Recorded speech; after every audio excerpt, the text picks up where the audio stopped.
Hi everyone, welcome back to a new video of how to log in. In today's video, I'm going to show you how you can log into your Capital One's credit card account. Keep watching the video till the end and don't forget to subscribe to our channel by hitting the subscribe button and press the notification bell icon so that you'll never miss another update from us. So to log into your Capital One credit cards account, firstly open your Google search, type in Capital One credit card login and make a search. It will display the search results. Tap on the first link shown on the page. It will take you to the login page of Capital One's credit card account.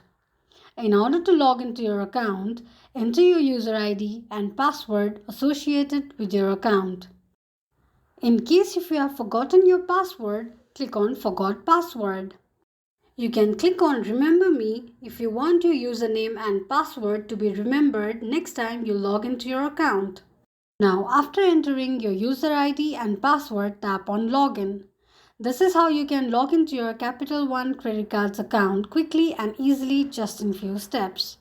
If you have any thoughts or queries, let us know in the comment section. Thank you so much for watching.